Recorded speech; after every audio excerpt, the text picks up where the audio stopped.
Hello and welcome to this Pittsburgh Ready Literacy Workshop, Best Books for Babies. We want to take a minute to invite you to turn on captioning by clicking the CC icon in the bottom right of this video. Additional closed captioning settings, including translations, can be found by clicking the gear icon. Let's get started. We'll start by introducing ourselves. My name is Chelsea Gabrielson, and I am a children's librarian at Carnegie Library of Pittsburgh. My name is Mary O. Phillips, and I'm also a children's librarian at the Carnegie Library of Pittsburgh. And today we will be telling you all about our Best Books for Babies list, and we'll talk about why we believe they are the best books for babies. All right, so every year since 2000, a list of 10 titles identified as the best books for babies published in the previous year. For example, 2025's list includes titles published in 2024, has been created by child development and early literacy experts from across the Pittsburgh region. The final list is announced in May each year. The Best Books for Babies list can help parents, caregivers, early education professionals, and anyone who interacts with babies. It is this springboard to understanding that learning begins at birth, and it encourages anyone with a baby in their life to read to baby early and often. So why read to babies? Research tells us that children, even very young children, are affected by their surroundings. And decades of research show that the environment of a child's earliest years can have effects that last a lifetime. So here's a quote from the article referenced here, which is from Urban Child Institute, and the article is called Baby's Brain Begins Now, Conception to Age 3. That article says the brain processes information by forming networks of specialized nerve cells called neurons, which communicate with one another using electrical and chemical signals. These messages are the physical basis of learning and memory. Messages are passed between neurons at connections called synapses. Between conception and age 3, a child's brain undergoes an impressive amount of change. At birth, the brain already has all of the neurons it will ever have. It doubles in size in the first year, and by age 3, it has reached 80% of its adult volume. So we can ask ourselves, if a child already has all of their neurons at birth, where is all this growth happening between birth and 3 years if it's not happening in the neurons? So most of the brain's weight gain is caused by the child developing connections or synapses from every experience they encounter. In the first 2 years of life, everything a child hears, touches, feels, sees, or experiences is building these brain connections or synapses. So each of these 5 rectangles shown here is a representation of the brain at different ages. You can see the density of the synapses, those are those black lines, the density increasing. And I'd like to ask you now to form a guess for yourself about what age the star brain is and what age the triangle brain is. You can feel free to pause this video as you consider your guess before we reveal the answer on the next slide. All right, and here is the answer. The star brain is 1 month old, and the triangle brain is 2 years old. So you can see the synapses develop quite quickly. And what is interesting to notice is that there are actually more synapses at 2 years old than in the last image, which is of the adult brain.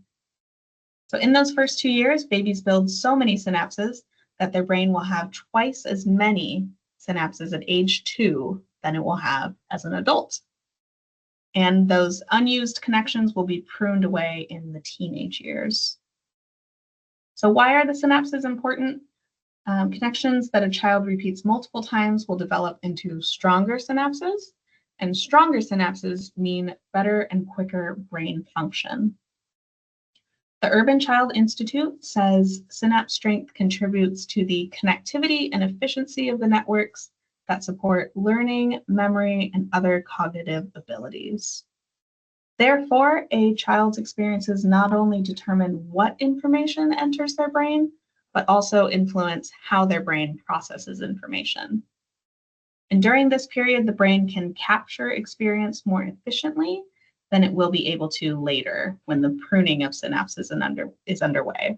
And we can see that with things like language learning. When you're younger, it's a lot easier to learn that than when you are a bit older.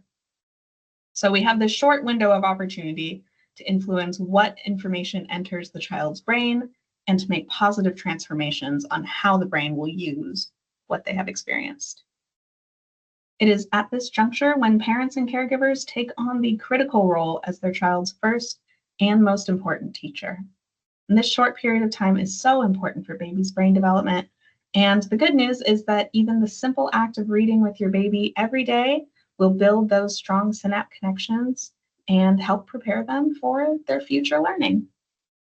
All right. So obviously, if so much of the infrastructure needed for a person's future learning is built in the earliest years of life, early learning activities, talking, singing, reading, writing, and playing are very important. So once again, let's try to guess for ourselves the statistics shown on this slide. Form a guess for yourself and pause the video if you'd like more time to consider. So first, how many parents in Pennsylvania said they read to their baby each day? And how many parents or family members said they sing to their baby each day?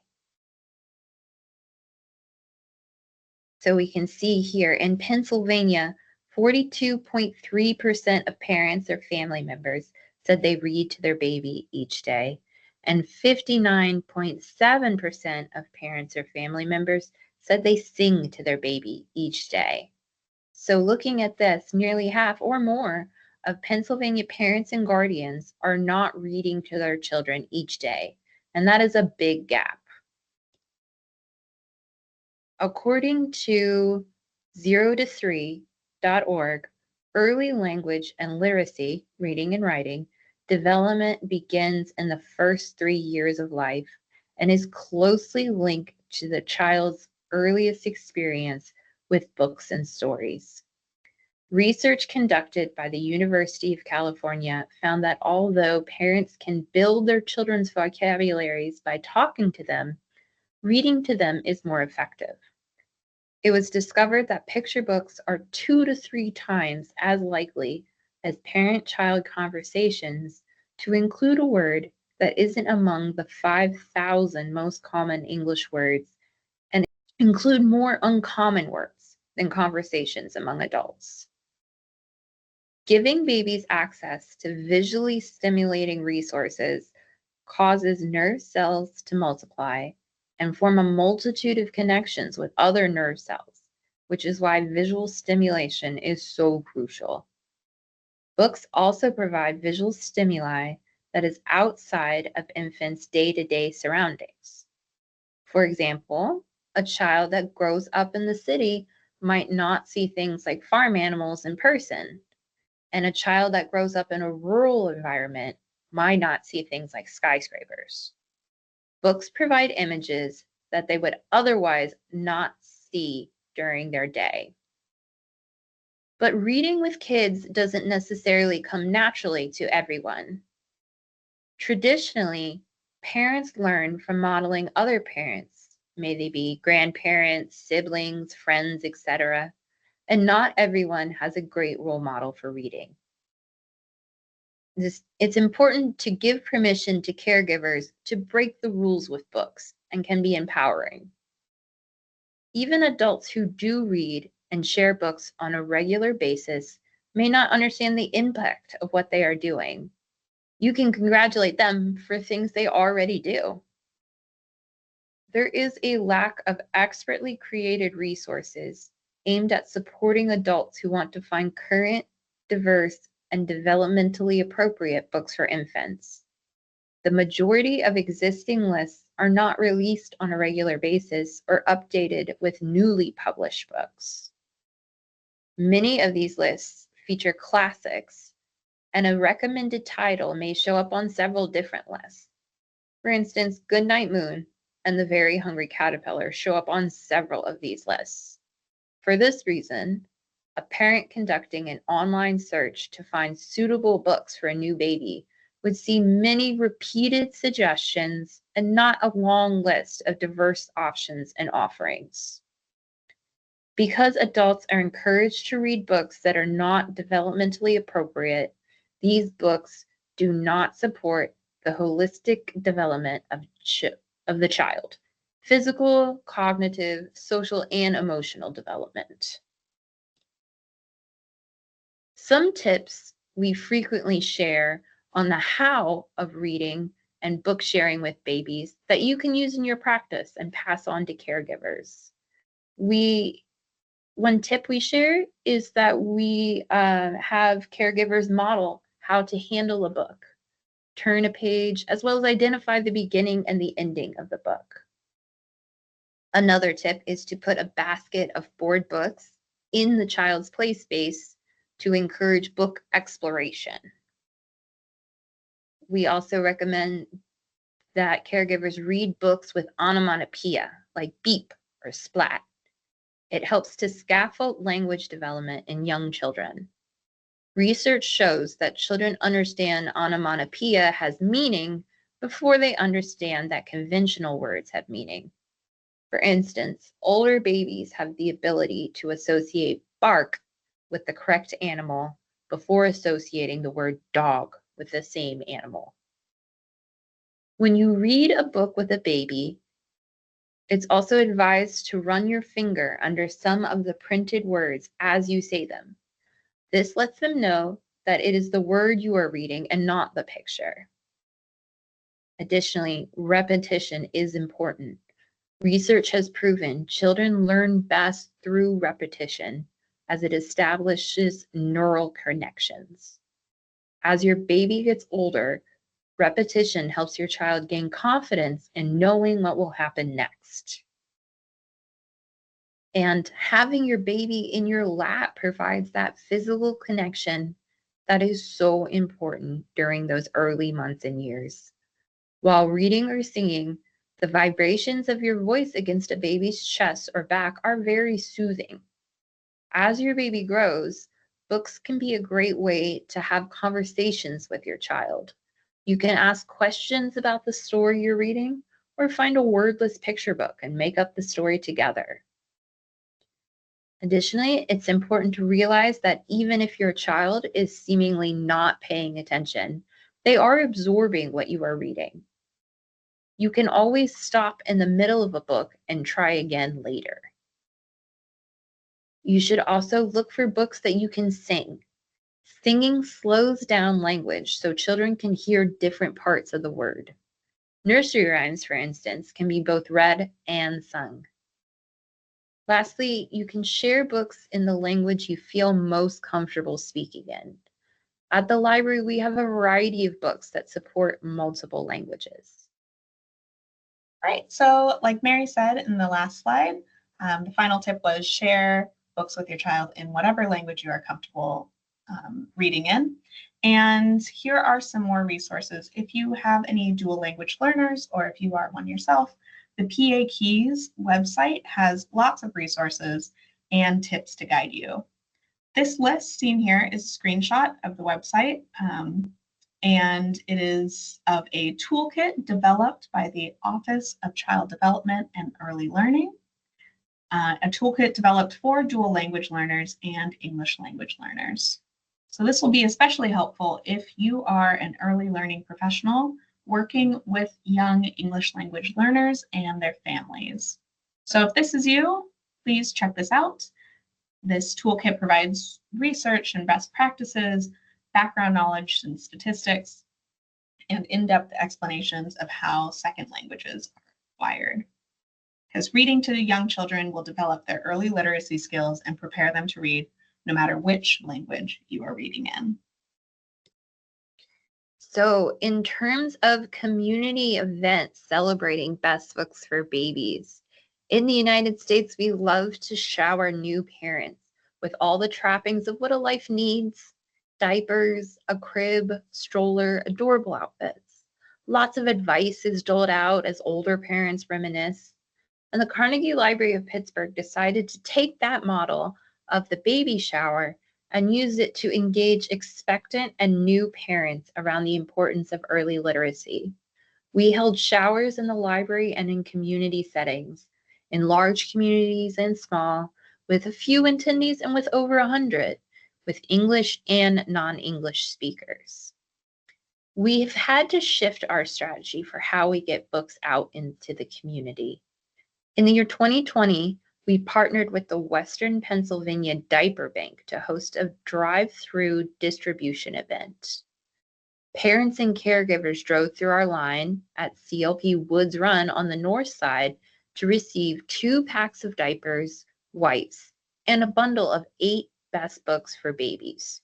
We also include library and early literacy information, as well as information from our other community organizations who serve families with babies birth to 18 months. When the event was over, we reached out to Diaper Bank partners who work in the city and offered them bundles to continue to provide books to the families they serve. We hosted additional events of this nature in 2021, 2022, and 2023, giving away thousands of books and tens of thousands of diapers.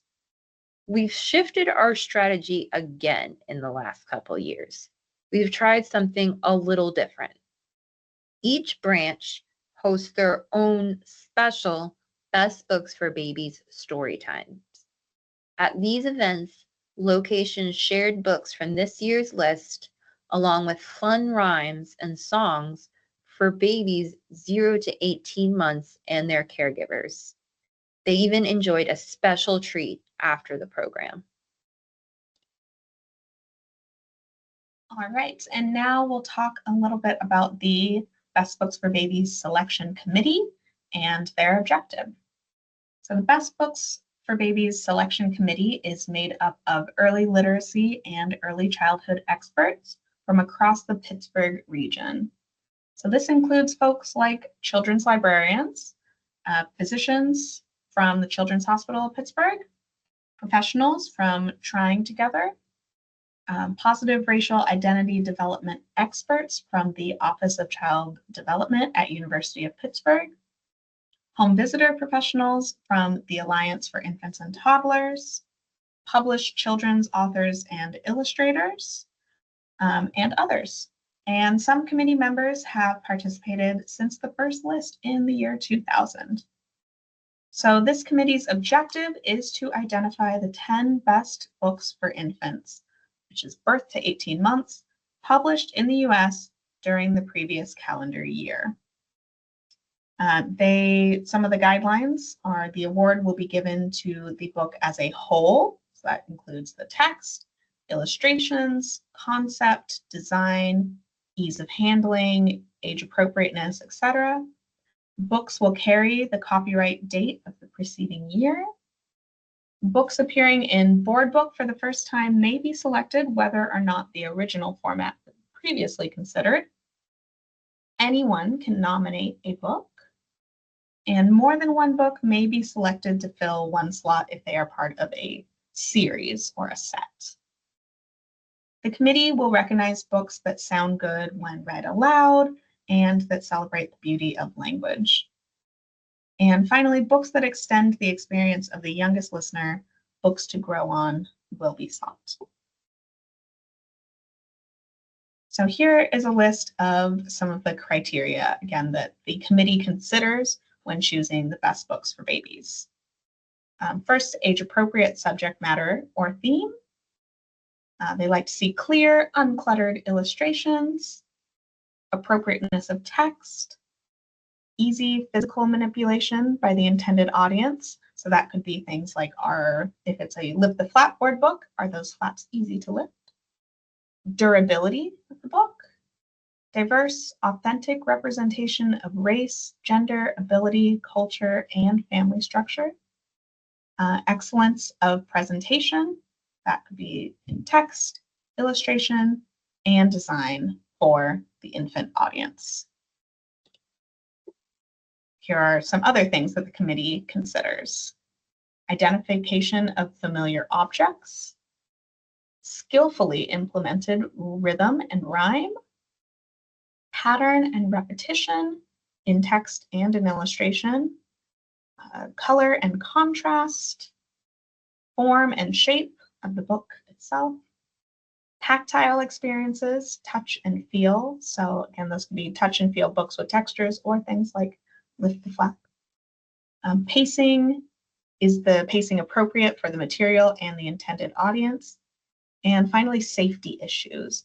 And those can be things like we would consult with the physician on that one. So is a baby who is younger than 1 shown eating honey?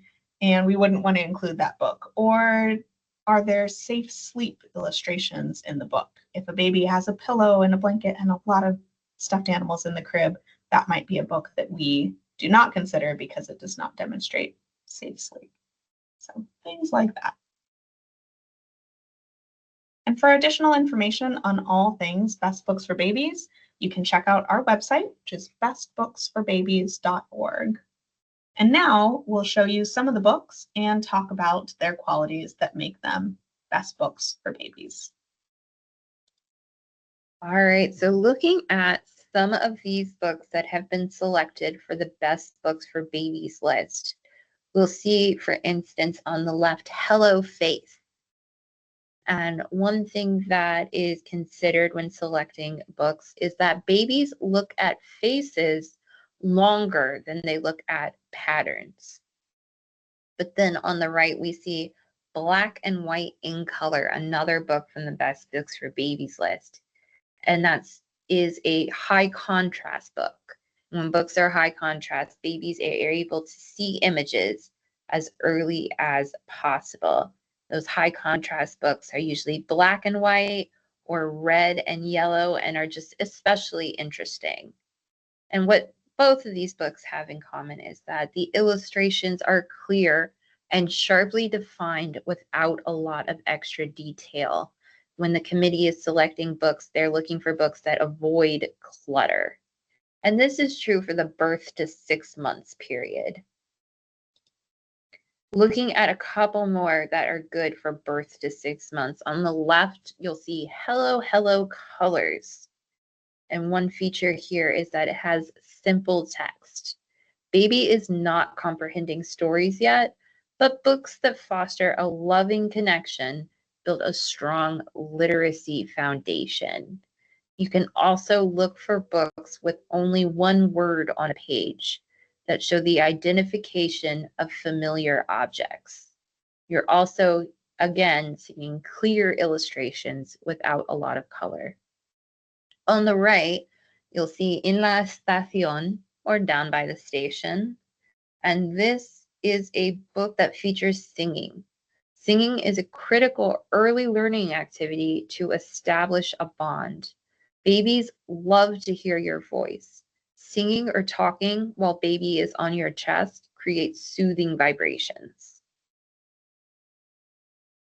Okay, and now we'll look at some books that are good for the 6 to 12 month range.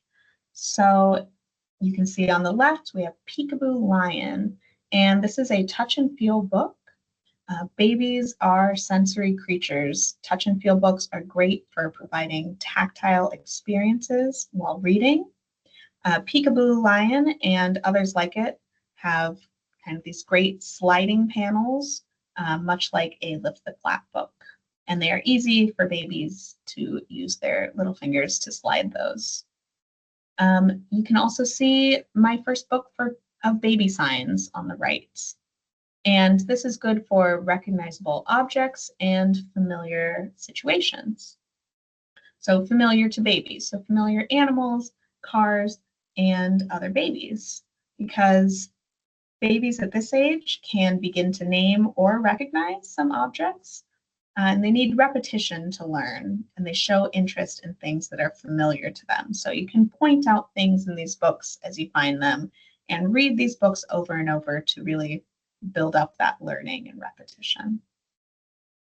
In both of these books, you can see bold, bright colors and contrast to help catch babies' attention.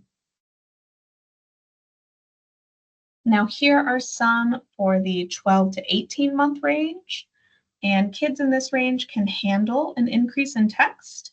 Their language and vocabulary is growing, and they may be ready for paper pages. These are all some board books.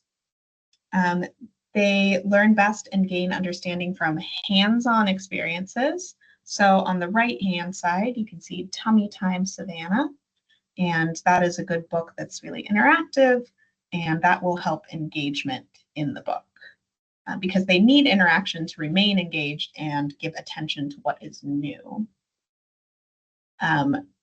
Babies can also recognize words for and may name body parts. So in the middle, we see Alma, head to toe. That is another great one for pointing and saying and recognizing words for body parts. So in this book, it has all of the body parts in both English and in Spanish. It's a really great book for that. And books at this age may also feature a plot line. So on the left, we have Little Chick, and that one features a small plot line of Little Chick finding his mother, and that pacing is appropriate for the material and the intended audience. So that one is great too. Diverse representation is good for all ages of babies and people, so we always include some diverse representation in the best books for babies list. You can see that here again with Alma in the middle. So to sum it up, books for this age group might have features like a simple plot line, large, clear pictures that help with focus, and books can be hands-on and interactive. So a book that can support babies in turning the page or places children can respond to questions with pointing, words, or noises. And that concludes our presentation. But if you have any follow-up questions, you can feel free to contact the library.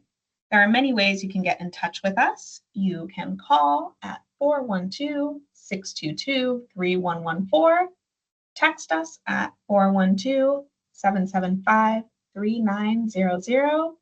You can find a chat box on our website, carnegielibrary.org. You can also email info@carnegielibrary.org. Thank you for watching this Pittsburgh Ready Literacy Workshop, Best Books for Babies. More information can be found at carnegielibrary.org or by stopping into your preferred CLP location. Thank you.